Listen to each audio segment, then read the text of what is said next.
मकर राशि या मकर लग्न चंद्र लग्न के अनुसार सितंबर 2024 में कैसी रहने वाली है। तो आपका स्वागत है हमारे धर्मशास्त्र चैनल में। अगर आप चैनल पर नए हैं तो आप चैनल को सब्सक्राइब कर लीजिएगा। और हम देखते हैं कि मकर लग्न या मकर राशि चंद्र लग्न के अनुसार सितंबर 2024 में आपकी कैसे रहने वाली है। तो फिलहाल का जो आपका गोचर है वो ये है कि सेकंड हाउस में आपके शनि महाराज गोचर कर रहे हैं, द्वितीय स्थान में शनि महाराज हैं, और थर्ड हाउस से यानी तृतीय भाव में आपके राहु गोचर कर रहे हैं, और पंचम स्थान में आपके बृहस्पति गोचर कर रहे हैं, और छठे स्थान में आपके मंगल गोचर कर रहे हैं, और एट्थ हाउस यानी अष्टम स्थान में आपके सूर्य और बुध गोचर कर रहे हैं, और नाइन्थ हाउस यानी शुक्र और केतु कर रहे हैं नाइन्थ हाउस में आपके गोचर यानी नवम स्थान में। तो इस गोचर का आपकी राशि पर क्या प्रभाव रहने वाला है वो मैं आपको बताने जा रहा हूँ। कि फिलहाल जैसे आपके जो बृहस्पति पंचम स्थान में है, इससे क्या है कि बच्चों की पढ़ाई इस समय पर बहुत ही अच्छी रहने वाली है, और शायद संगीत में भी रुचि बढ़ने की इस समय पर संभावनाएं रह सकती हैं। जो पढ़ने वाले बच्चे हैं या जो बड़े हैं पढ़ाई करने वाले, उन सभी को इस समय पर शिक्षा में बहुत अच्छा रहने वाला है। और इसी के साथ साथ देखें तो जो मतलब नए व्यक्तियों से आपको इस समय पर सावधान रहना है। नए व्यक्ति जो भी नए लोग आपको मिलेंगे उनसे आपको सावधान रहना होगा, क्योंकि अगर आप सचेत रहेंगे, उनसे सावधान रहेंगे, तो आपका भाग्य बहुत ही अच्छा रहने वाला है इस समय पे।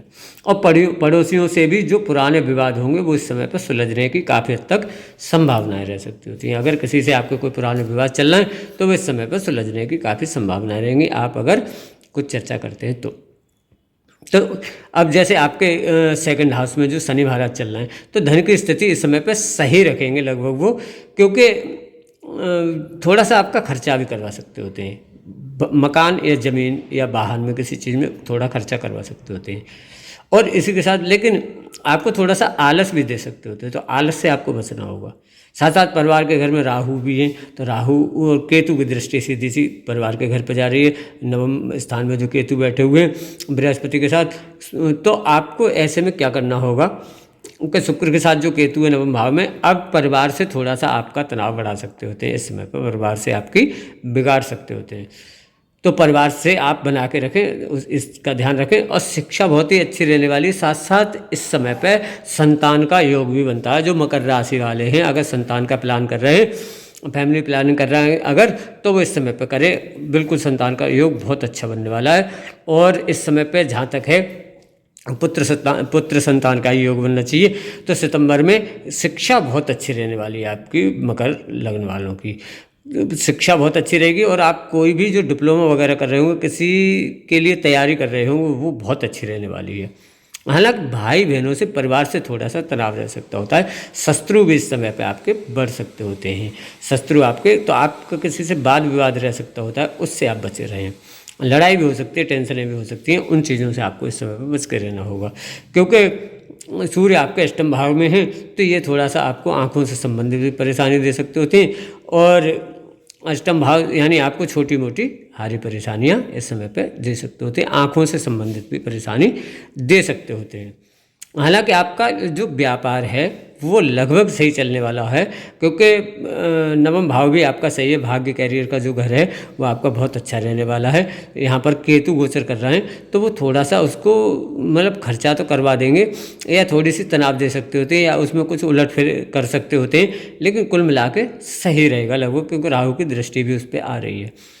तो इससे आपका लगभग भाग्य कैरियर भी सही रहने वाला होगा। और शुक्र नवम भाव में बैठे ही हैं, तो वो आपके व्यापार के घर के स्वामी। नौकरी, हाँ, जो व्यक्ति नौकरी करते हैं उनको ज़रूर इस समय पर थोड़ा सा नौकरी में तनाव रह सकते होते हैं। जो बड़े अधिकारी होंगे उनसे या परकर वालों से, अपने स्टाफ के लोगों से थोड़ी सी तनाव मिल सकते होते हैं इस समय पे, या आपको शारीरिक कष्टों के कारण से आपका जाना आना कम हो, या किसी भी तरीके से आपको वहाँ पे तनाव मिलने की संभावना रह सकती होती है। हालांकि व्यापार आपका सही लगभग रहने वाला होगा, थोड़ा बहुत तो उतार चढ़ाव रहता ही है, तो लेकिन कुल मिला के आपका इस समय पर व्यापार सही रहने वाला होगा। आपका जो इस समय थोड़ा सा अब वही आलस एक तो आपको रहेगा, और आप कामों को डिले करना चाहेंगे इस समय पर, तो कामों को डिले नहीं करना है आपको, मेहनत से मतलब अपने कार्यों को करते रहना होगा। क्योंकि इस समय पे आपको आलस आएगा, साथ साथ ये भी आएगा अरे बाद में करेंगे कार्य को, इसको अभी नहीं करते बाद में करेंगे। तो कार्यों को आपको टालना नहीं है, मतलब तुरंत करना है। और छोटी मोटी आपको जो मतलब जैसे छोटी छोटी परेशानियां इस समय पर थोड़ी सी लगी रह सकती होती हैं, उनसे आपको बच के रहना होगा। परिवार वालों से आपको बना के ही रखनी होगी। शिक्षा बहुत अच्छी है, संतान का योग बन ही रहा है, और यहाँ पर हम देखते हैं कि आपका भविष्य जो है वो बहुत अच्छा सेट होने वाला है। अब इनमें अगर कोई दिक्कतें आ भी रही हैं तो उनके बचाव के लिए आपको क्या करना चाहिए, वो मैं आपको उपाय बताता हूँ। कि आप एक तो जैसे गाय को आप बृहस्पतिवार को पीली दाल लेके आप खिलाइए, लेकिन वो उसकी क्वांटिटी ज़्यादा होनी चाहिए, मतलब उसकी मात्रा ज़्यादा होनी चाहिए, वजन ज़्यादा होना चाहिए। तो आप गाय को बृहस्पतिवार को खिलाइए आप पीली दाल, चने की दाल लेके, और वो आपको गाय को खिलानी है। तो 1 सवा किलो 2 किलो करीब होनी चाहिए, तो आपको बहुत लाभ देने वाली है। और कभी जब भी आप खिलाते रहिए तो उससे आपको बहुत फ़ायदा रहने वाला है। इसी के साथ साथ आप जो चींटियाँ होती हैं, चींटियों को आपको आटे की पंजीरी बना के वो डालनी है। चींटियों को आप आटे की पंजीरी डालिए, वो आपको बहुत लाभ देगी। और जो साबुत मूंग होती है, साबुत मूंग आपको लेनी है और रात को भिगो के दूसरे दिन पक्षियों को डालनी है, वो आपको बहुत लाभ देने वाली होगी इस समय पे। और साथ साथ आप हनुमान चालीसा या सुंदरकांड का पाठ करते रहिए, उससे आपको बहुत लाभ रहने वाला होगा। कभी चोला चढ़वा दीजिए, और भी अच्छा रहने वाला होगा। शिक्षा का तो बहुत अच्छा ही है, बाकी जो थोड़ी बहुत प्रॉब्लम है इसका मैंने आपको समाधान बता दिया है। तो मैं इसी से ज्योतिष से संबंधित वीडियो डालता रहता हूँ। अगर आप चैनल पर नए हैं तो आप चैनल को सब्सक्राइब कर लीजिए, वीडियो अच्छी लगे तो आप लाइक कीजिएगा, अपने इष्ट मित्रों को भी शेयर कर दीजिए।